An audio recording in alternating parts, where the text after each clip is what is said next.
57 sahabat saya meninggal dunia karena putau. Master of Ceremony memanggil kita juga dengan Alalus ini ternyata Sararae ya. Oh, gitu. Ya kita mah seneng aja kan. Gitu. I'm sorry to say. Jadi sebelum corona datang pun kita sudah prokes sebenarnya. Gitu. Menurut gua teh musik teh nada-nada kehidupan. Jadi kalau nggak ada musik kehidupan nggak ada nadanya. Karena saya ex junkie di tahun 90. Saya pecandu berat. Oke, assalamualaikum warahmatullahi wabarakatuh. Selamat pagi, selamat siang, selamat sore, selamat malam. Pokoknya selamat hari ini saja buat teman-teman, brother and sister yang masih setia di Jadi Begini Podcast.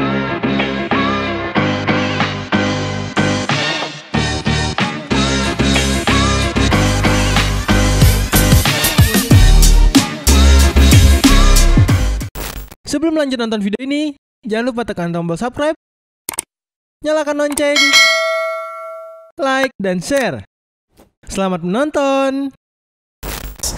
Bersama saya lagi dengan Opik Purwakarta. Nah, oke. Jadi begini podcast kali ini gua kedatangan temen keren, temen lama. Lama gak ketemu. Orangnya asik.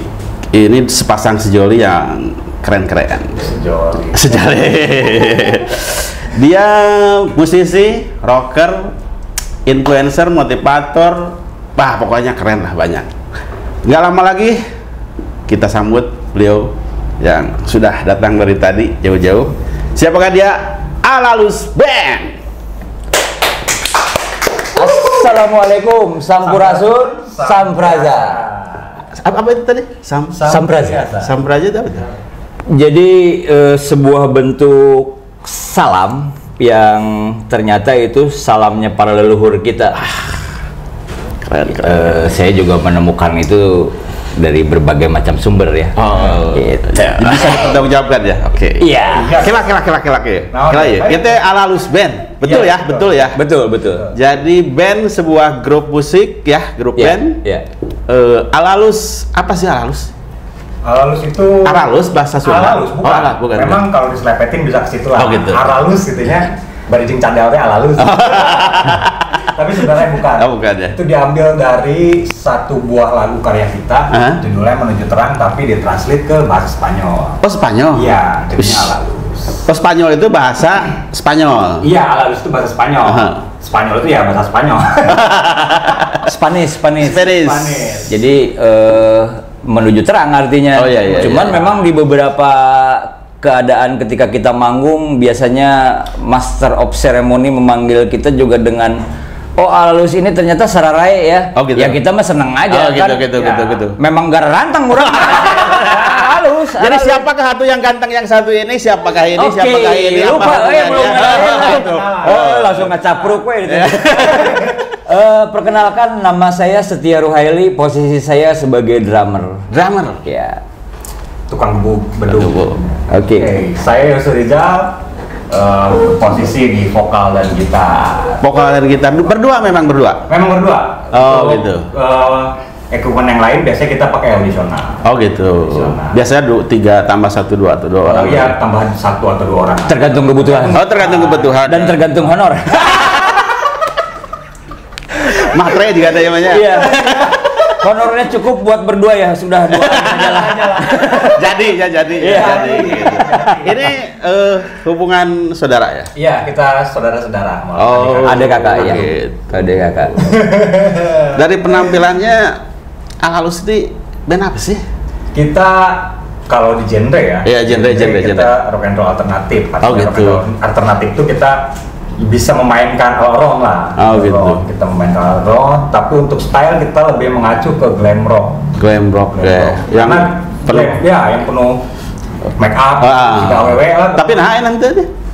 Ada enak manggungnya. Sebenarnya tadi mau, tapi dia buru-buru. Ada. Lipan pupur udah lengkap sebenarnya, Kita pikir kita dikasih waktu jeda untuk berdandan gitu. Ya, tapi sudahlah. Yang penting nanti channel ini membuat sebuah kemasan Pagansa mungkin yang di dalamnya ada panggung besar. Mudah-mudahan di sana kita bermain. Next ya. Nanti kita akan gegelauan di sana dengan make up yang full kan. Keren lah ya. Glam rock kan sebuah style 80-90. Ya misalkan band yang menginfluence saat itu Poison, Cinderella, Winger dan banyak lagi lah. Pokoknya band-band keren tuh saat itu yang digandrungi ya sama anak-anak muda Indonesia dan banyak terlupakan saat ini. Makanya kita coba untuk sedikit mengadopsi lah, walaupun secara lifestyle mah kita mah tetap ketimuran. Makanya tetap sampurasun, tetap. Makanya kita juga dalam beberapa panggung kadang-kadang mengakomodir kostum tradisional. Oh gitu. Ya. Etnik gitu ya. Etnik tradisional. Beberapa daerah yang kita akomodir. Kebetulan memang kostumnya kadang-kadang ada yang ngirim. Jadi ya gratis. tapi masih enak. Apa tuh? Masih apa? Masih gigitaran, masih nyanyian, masih manggung-manggung gitu. Masih karena kan konsepnya memang kita kan bukan hanya sekedar band ya. Lalu sendiri juga punya slogan Stanky Rock Stanky Roll. Apa itu? Jadi setengahnya rock, setengahnya ngerol. Itu berfilosofi bahwa rock itu adalah suatu tekad yang harus kuat, sementara roll adalah semangat yang kita harus selalu bergulir. Ajib. Lalu more than just a band karena bukan hanya sekedar grup band biasa gitu ya. Kita juga banyak menyuarakan tentang paradigma sosial, paradigma anak muda yang akhirnya di dalamnya ada edukasi. Iya, edukasi, ada moral, hal-hal yang memang dirasakan oleh kita sebagai anak muda, terutama saat ini narkoba. Begitu. Terutama saat ini yang bersangkutan dengan gadget syndrome. Kita peduli dengan itu. HIV/AIDS juga. Oh gitu. Iya. Luar biasa. Luar biasa. Iya. Makanya karya-karya more than a band ya. More than just a band. Oke. Ayeuna kaganggu tuh sih. Apa itu ke corona gitu apa? Tahu. Ada corona tahu ya? Tahu. Tahu corona gitu ya. Tahu, kita juga punya gadget masalah. Informasi dari gadget. Apa? Oke, siapa? Kalau TV saya nggak punya. Ada di rumah, cuman saya tidak pernah menonton TV. Oh gitu. Karena terlalu habis kita. Karena di rumah sendiri juga kita kan ngadain beberapa program yang intinya awalnya dari band, tapi dikembangin menjadi sebuah pergerakan kayak kumpulan lah. Kita diskusi, kita sharing, kita ada konsul, dan itu dari berbagai macam elemen dan kegiatan yang berbeda. Ya tadi diantaranya ada konsul narkoba, ada konsul anak-anak jalanan, dan macam-macam lah. Narkobanya nanti kita bicara ya. Tapi sekarang masih musik dulu deh. Tadi corona nyambungkan ke corona. Keganggu nggak sih adanya corona nih, berkegiatan, berkarya, bermusik dan sebagainya? Iya. Ada yang jelas pasti ada perbedaan ketika zamannya virus ini belum muncul. Yang pasti kan panggung sekarang sudah sangat dibatasi ya. Dibatasi oleh keadaan ini ya. Kita juga paling banyaknya virtual malah. Oh gitu. Tapi tidak menghalangi untuk berkarya, berkreasi dan berkomunikasi, berinteraksi dengan teman-teman, dengan generasi muda dan gitu enggak ya? Sama sekali enggak ya. Karena kan tetap itu tadi ada prokesnya kan. Oh iya. Standar prokes itu tetap diberlakukan gitu ya. Jadi mengikuti juga itu ya, bahwa ada corona, ada prokes dan sebagainya. Jadi tahu Akang ini tahu sekarang lagi ada di negara Indonesia, tahu ya? Tahu. Dan I'm sorry to say, jadi sebelum corona datang pun kita sudah prokes. Ya gitu. Dari awal-awalnya. Sudah prokes, kita selalu cuci tangan, kita selalu menjaga kebersihan di lingkungan. Justru tadi nyambungnya we are more than just a band. Oh gitu. Semua hal yang memang kita coba untuk menuju sebuah kebaikan karena kita dulunya tidak baik. Ya kita sedang belajar gitu loh. Jadi gitu. Ketika prokes terjadi di Indonesia dengan corona lah, dengan kita mah udah nggak terlalu aneh. Jadi sudah apa namanya, proses belajar terus belajar terus ya. Betul. Jadi saya ingat sebuah kalimat dari profesor. Oh, Berat. berat. Jadi berat. tujuan hidup apa sih? Ternyata tujuan hidup tujuan hidup itu adalah mencari tujuan hidup. Oke.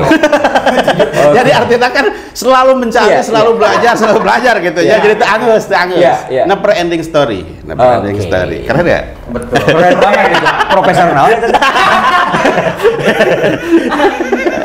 Iya. Sudah lama ya bermain musik ya, sampai tidak bisa dihilangkan dari gitar, dari musik, dari alunan gitu. Ya, kalau beliau sudah lama. Oh, sudah lama ya?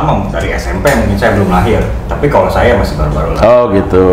Dan ngebentuk band juga kasarnya kalau kata manusia mah masih belajar jalan. Itu tadi belajar terus belajar. Iya, Oke. terus belajar. Siap, keren. Di mana sih akang teh? Di Bandung, di Purwakarta? Kita base camp di Ya itu maksudnya mau nanya base camp kalau ada teman-teman tadi.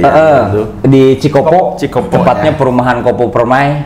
Jadi kita berada di batas ujung utara ya, utara Purwakarta. Malah orang banyak mengira kita tuh masuknya ke Kerawang katanya gitu. Padahal teritorial kita secara geografis dan administratif masih tetap Kabupaten Purwakarta. Gitu. Jadi mohon diaku buat saudara-saudaraku yang ada di Purwakarta, kami masih tetap Purwakarta. masih di Indonesia yang Masih. Oke. Jadi ada keasikan sendiri ya, tersendiri ketika bermain musik, ada klimak ya.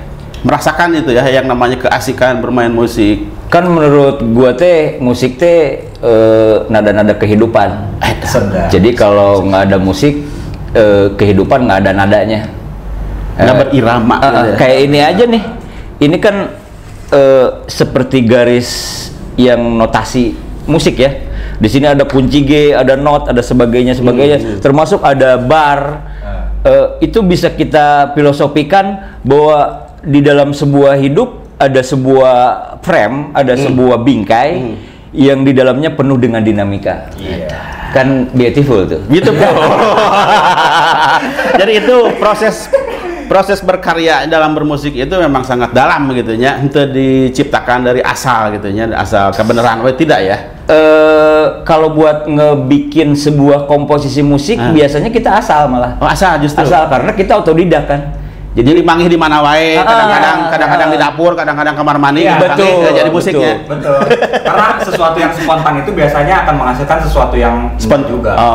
Menurut kita, ya belum tentu juga mungkin ya menurut yang berbeda dengan kita cara pembuatannya, karena kan secara kawan-kawan yang lain mungkin ada yang memakai metode akademisi dan sebagainya. Nah, kalau kita kan memang otodidak, jadi ya sudahlah sageleyengnya saja gitu.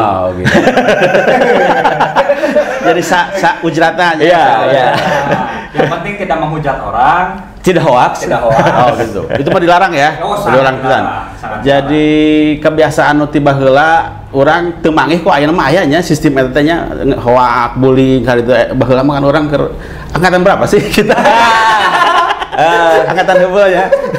Kita milenial sebenarnya milenial. Karena kan ya tadi hoax, bullying dan sebagainya di zaman dulu ada, cuman eksploitasinya tidak berbeda ya. Segencar sekarang melalui gadget itu. Makanya ya ada sekarang gadget syndrome itu ya. Yang membuat kondisi carut marut sebenarnya dari opini-opini yang keluar dari gadget yang tadi mengarahnya ke hoax. Dulu kan ngegosip itu dulu hanya sebatas itu. Kita ngobrol di warung, oh si itu gigi si itu. Begitu saja. Sekarang seluruh dunia sekali klik tahu. Oh iya betul. Oke. Samalah kondisinya. Jadi sebenarnya nih Alalus atau Kang Setia sama Oce ini lebih enak dibilang sebagai seorang seniman, musisi, atau siapa sih sebenarnya di balik tadi kegiatan dan sebagainya itu? Apapun saya mah. Oh gitu. Mau dibilang apapun, terima saja saya. Iya, apapun terima saja. Oh, gitu. Saya tidak berhak untuk menyatakan. Menyatakan. Apalagi mengklaim. Keren. Jadi silahkan sajalah itu. Yang penting tadi saya juga tidak akan pernah berhenti untuk belajar dan berproses. Sama jadi seperti genre musik kan. Rock and roll. Oh, keren. Tapi Saya juga ini apa namanya mantau kegiatan di medsosnya, terutama sekarang medsos ya. Itu banyak sekali program-program yang nyeleneh cek saya mah ya program non tadi teh. Saya lihat ada Dajjal. Oke. Bisa teh. Oke. Nyian pi omongan Jadi ayo nah itu dibahasna sekarang ngebahas Dajjal teh gitu. Apa nanti nunggu dia turun dulu? Jadi Alalus ini berkembang dari empirik yang pernah kami lakukan, terutama saya ketika berbicara narkotika, karena saya ex junkie di tahun 90. Saya pecandu berat, edik, mengalami kecanduan narkoba. Ternyata taruhannya antara hidup dan mati. Dengan media band, saya berharap bahwa ini akan menjadi satu areal bagus untuk membuahkan karya dan memberikan informasi yang cepat dicerna oleh kaum milenial khususnya.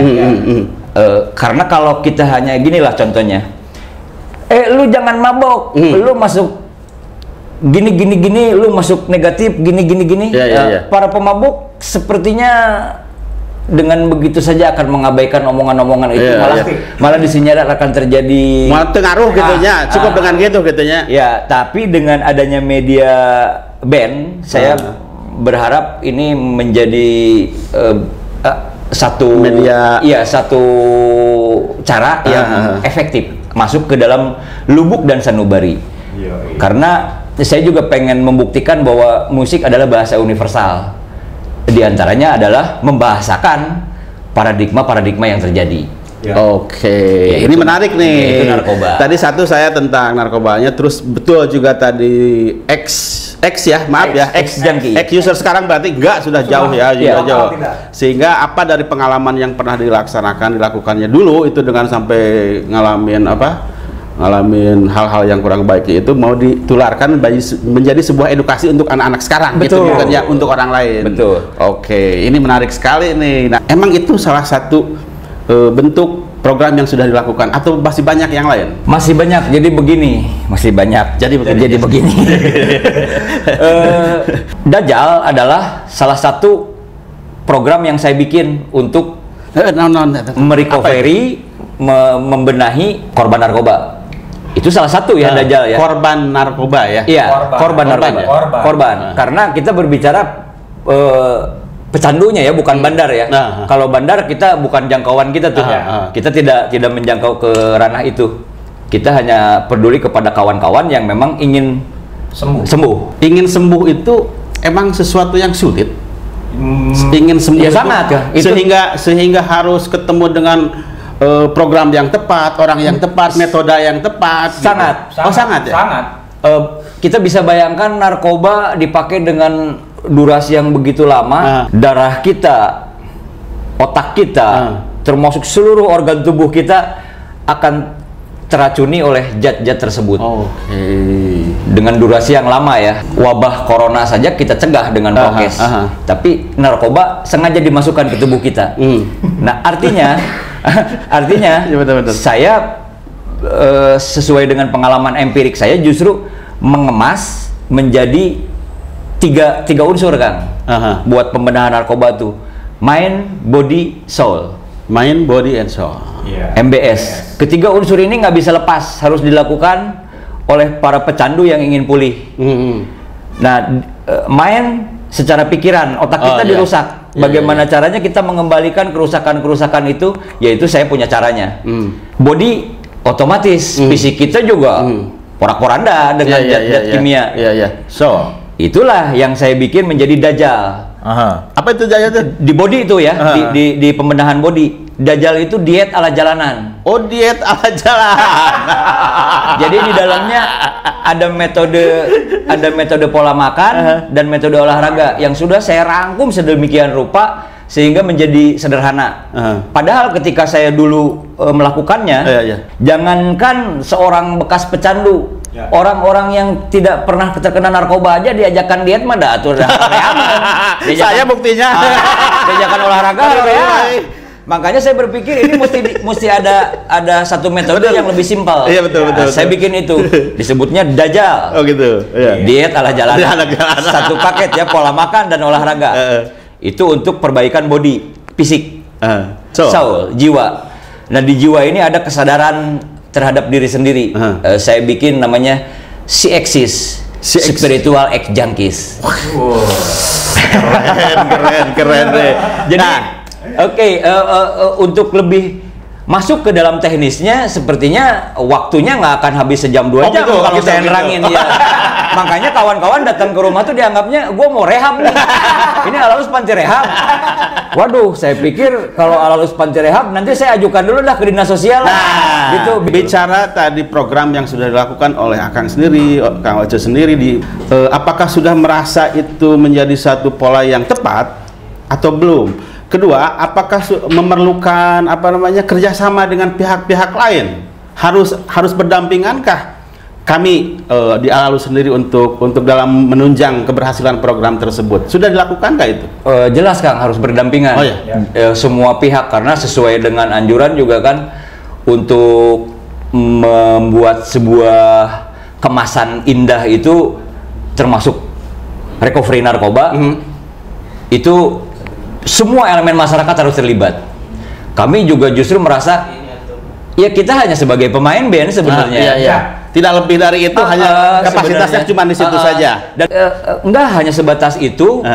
Hayulah semua elemen, semua kapasitas yang ada di Purwakarta kita bersatu, bukan hanya sekedar untuk berbicara recovery narkoba, tapi untuk ngebentuk sebuah energi positif sehingga Purwakarta benar-benar disebut istimewa. Iya. Dinas atau pihak yang terlibat itu menurut Akang sendiri selama ini di Purwakarta sudah efektif, sudah tepat, atau sudah ada gerakan ke sana nggak sih sebenarnya? Mungkin karena sayanya terlalu konsen dengan kita action kita sendiri ya di base campnya. Jadi saya belum sempat juga menyambangi mereka. Saya belum sempat juga menyampaikan program-program ini kepada mereka.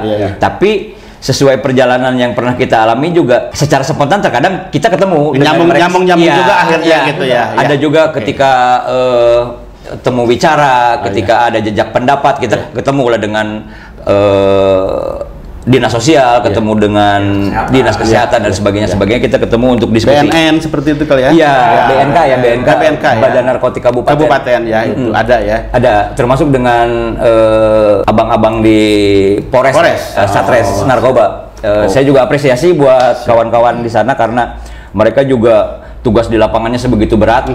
Berdasarkan dari empiriknya, dari pengalamannya, betul. Mudah-mudahan tadi bisa didengar oleh pihak-pihak lain, terutama dinas-dinas pihak terkait lah, dan terutama teman-teman di Purwakarta ya, khususnya di musik, karena yang kita tahu kan berkesenian khususnya di musik itu identik ya dengan itu ya, dengan penyalahgunaan itu ya. Mungkin lebih banyak yang penyalahgunaannya itu di kaum mereka gitu ya. Mungkin karena musisi, artis gitu ya. Nggak bisa munafik, di tahun dulu angkatan 90-80 mungkin ya, tapi sekarang sepertinya hal itu udah bergeser. Tidak bisa diklaim bahwa narkoba itu identik dengan dunia entertain, pemain band, artis dan sebagainya. Semua kalangan sekarang bisa menyentuh narkoba. Oh gitu. Iya, sampai anak SD juga bisa menyentuh narkoba. Artinya pergerakan narkoba dulu dengan sekarang berbeda? Jauh. Oh, jauh berbeda. Lebih dahsyat sekarang? Sebenarnya sama saja. Oh, sama saja. Sebenarnya sama saja. Tapi sekarang tadi didukung lagi sama gadget. mungkin sekarang sistem delivery, sistem distribusi dari kartel ke bandar ke pengecer mungkin berbeda dengan zaman dulu. Mungkin ya, kalau dulu kita masih bisa sama bandar, masih bisa brotherhood, masih bisa, gua cuman punya 200 kurang 200 isukan nih. Nah sekarang mungkin nggak bisa ya, karena ketika close book di dunia narkoba keluar yang baru itu saya sudah tidak mencoba. Seperti ada sinte, ganja sintetis dan sebagainya, saya sudah tidak paham lah itu. Banyak kawan-kawan yang nanya gimana rasanya ganja sintetis, ya saya tidak bisa menjelaskan karena saya tidak pernah mencoba ya. Saya sudah close book gitu ya. Jadi emang angkatan seberapa sih? 80-90 ya? Gitu ya? Di dalam dunia kenakalan kita 90 sepertinya 90-an ya, 90-an. Ya, ada satu buah jenis narkoba yang saat itu saya pikir itu adalah dibuat untuk memang membuat goblok sebuah kaum gitu, yaitu Putau. Nah, di tahun berapa itu? Saya kena Putau 96 dan lolos 98. Lolos maksudnya? Lolos itu sembuh. Oh gitu. Iya. Kenapa Tapi artinya pernah mencoba juga? Putau saya sekitar 2 tahun. Oh gitu. Dan itu jenis narkoba yang paling kenapa saya tadi gue bilang lolos? 57 sahabat saya meninggal dunia karena Putau. Artinya juga lingkungan pengaruh ya? Enggak terlalu pengaruh, tapi enggak terlalu. Jadi kalau berbicara narkoba karena lingkungannya, itu kita sama saja seperti menunjuk melempar kesalahan kita kepada luar diri kita kepada eksternal. Kalau saya kan tidak seperti itu. Saya juga cukup menyalahkan bahwa inilah saya yang nakal. Jadi saya tidak pernah menyalahkan siapapun, termasuk lingkungan, termasuk keluarga saya juga tidak broken home. Kembali kepada diri sendiri ya? Kepada pribadinya, bahwa pribadinya memang bohong. Makanya saya bikin Mind Body Soul, di dalamnya ada yang soul, penyadaran terhadap diri sendiri. Oke, keren.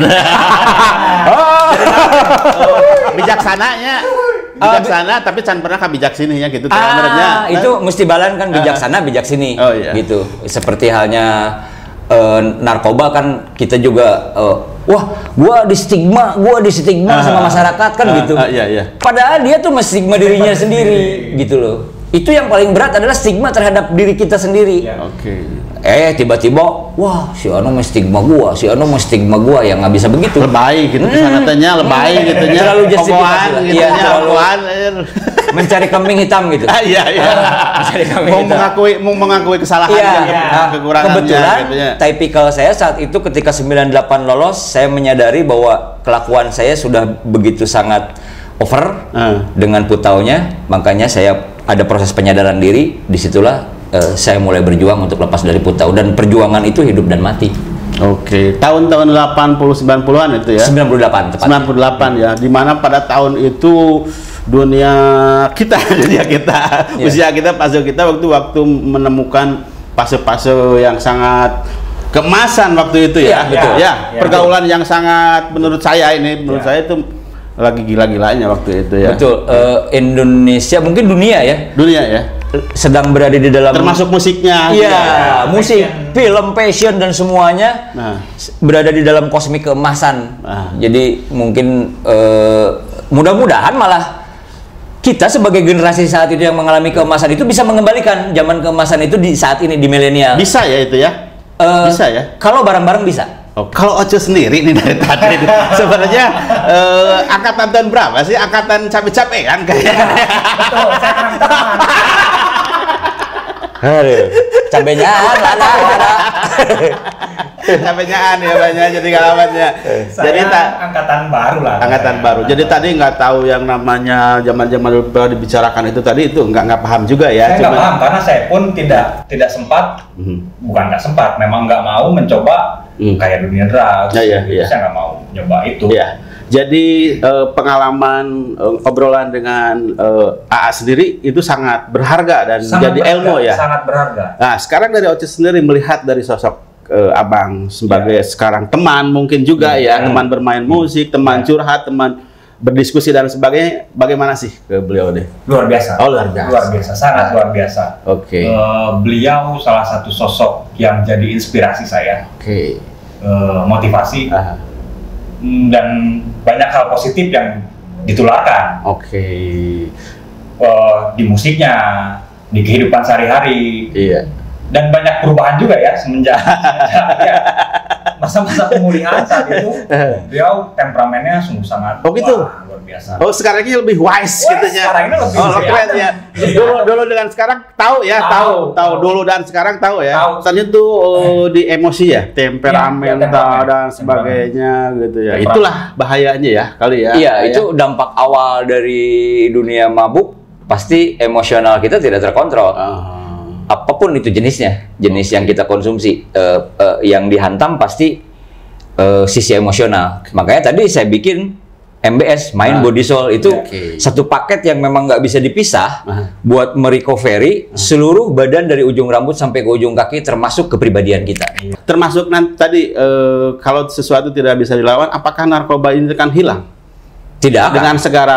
Dengan program, dengan segala kegiatan, dengan apa yang sudah dilakukan secara universal ya di dunia, tidak akan hilang. Karena kan pasti itu berdampingan antara baik dan buruk ini kemudorotan dan kebaikan ya itu pasti berpasangan. Hanya saja kita kan berusaha meminimalisir minimal diri saya aja dulu karena saya sebagai ex pecandu sangat rentan kembali lagi dengan ngomong-ngomong begini. Minimal itu terapi juga buat diri saya sehingga mengingatkan bahwa saya jangan lagi nyebur ke titik itu. Rasa kekhawatiran, rasa kepedulian ke teman-teman semua yang ada gitu, itu mah berangkat dari situ ya. Tadi tidak diembel-embel, terlepas nanti program ini berdampaknya luas dan sebagainya, itu pedulilah gitu. Gue sudah melakukan sesuatu aja gitu ya. Sebisa dan semampu kita. Jadi kita juga nggak berpikir yang macam-macam sih yang terlalu gitu. Saya alami secara empirik, itulah yang memang mudah-mudahan bermanfaat. Yang kemasannya mungkin sekarang kita lebih berenerginya positif. Keren. Tapi gini, kita tuh punya lagu nih. Punya lagu tentang narkoba. Judulnya Psikoedik. Boleh nggak dinyanyiin? Boleh ya. Bang Aray boleh, Bang Aray dong nyanyi lah. Boleh nyanyi sudah. Sedikit. Boleh. Oke. Sini lepas tanda tawa lagi. Lupakan semuanya. Sini Lepas tanda tawa lagi. Lupakan semuanya. Sini Lepas tanda tawa lagi. Lupakan semuanya. Sini Lepas tanda tawa lagi. Ingat bersama bahayanya dunia. Jangan pusingkan kepala dengan masukan narkoba. Katanya nikmat surga, lupa urusan dunia. Nyatanya cuma bohong belaka. Mau bikin sensasi, coba neken ekstasi. Katanya lupa diri sendiri.